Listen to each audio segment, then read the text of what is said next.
what would you pay for another 10 years of jiu-jitsu? And message across to jiu-jitsu athletes to do strength and conditioning? The angle that I take with a lot of these jiu-jitsu athletes, like you take something like a combat sport, I mean, really any sport, but in particular a combat sport where they're not well versed in strength and conditioning, load management is like, not only is it non-existent, the absence of it could not be more apparent if I speak that person's language. So again, this is where it comes down to communication. So this person they don't have a setting like the weight room where you have a ton of control over every stressor that you place on yourself, right? Where like, I don't know, if the 45-pound dumbbell hurts you to pick up, guess what? We're not going to do that day. We're not going to pick up the 45-pound dumbbell.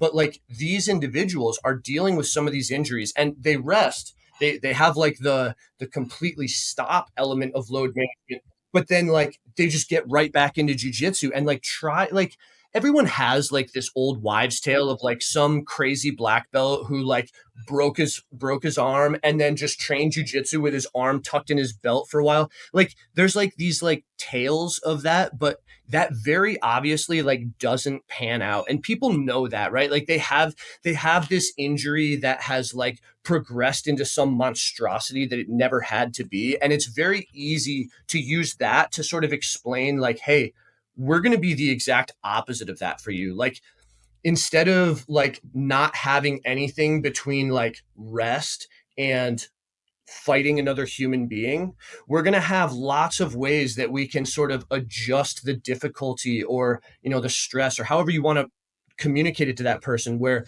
I'm giving them an invaluable tool to work around and through their injuries. And really that's the angle that I take the most. And I was talking to him today about how I want to create more content like that. Like I don't view it as, I could see how some people, you talk about injury prevention or like a pain-free life and it's kind of deceitful, but like, what about a tool that like you can't get elsewhere that allows you to work with these injuries and still move in a positive direction without just throwing yourself into sparring and then it getting slightly worse. And then you take 6 days off and then you throw yourself into sparring and then it's slightly worse, right? Like you can break that cycle. And in person, that works really well. I'm trying to now communicate that better in a content setting because I think that's the biggest, most valuable piece. To just cap it off, I think most people quit jiu-jitsu at some point. You look at the majority of jiu-jitsu careers that end at some point, it's due to injury. If we had more tools to deal with those injuries, less of you would cut your career at that point. Maybe you could buy yourself another 5 years, 10 years. What would you pay for another 10 years of jiu-jitsu? And for these mat obsessed individuals, like they'd pay anything. Right. So, and I really do think strength and conditioning does that. The more tools that you have in strength and conditioning, the better you can utilize load management. So that's really the angle that we try to communicate.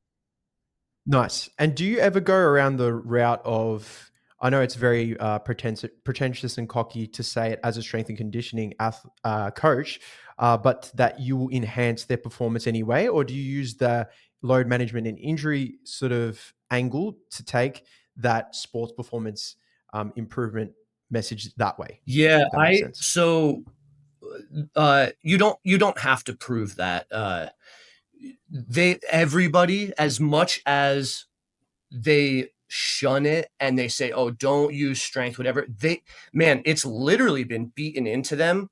The person that they know that they're better than, that has them beat in every physical quality. And even though their technique is better and they should stand on higher ground, sometimes they have a higher belt. And it's just that more athletic blue belt that maybe like wrestled in high school, is better conditioned, has great hand control and just good instincts. And this brown belt who has been like studying instructionals, he pays $400 for a Gordon instructional, can't do the things that he knows he should. Like that's not even a sell, like, hey, and something that I tell them is like, I'm not going to tell you that I could turn you into like an NFL player type of like athleticism, but what if that athletic blue belt, those edges he had on you, what if we mitigated that slightly? What if he was a little less stronger? What if he was a little less faster? What if he was a little less like of a conditioning gap? And oftentimes, and then I'm like, yeah, then you let your technique speak for itself. And they're like, hell yeah, because my technique is I like that. Back to the pure. It allows you to get back to the purity. of Yeah, jiu-jitsu. You exactly. need the And physical then you qualities. circle it back. Yeah. Because then it takes the ownership into them, right? Right. They take And ownership then you get to over fluff like, them up. You're like, because I know you're a technician. You're so technical. that's gold. Oh, that's so good.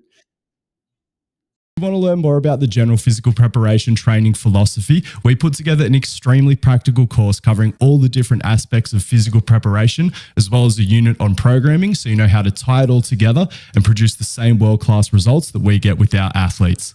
We've got pre-recorded lectures, a community page where you can ask questions and interact with the other GPP coaches, as well as monthly calls where you can ask questions live or just catch up and hang out with us. Check out the link in the show notes for more info.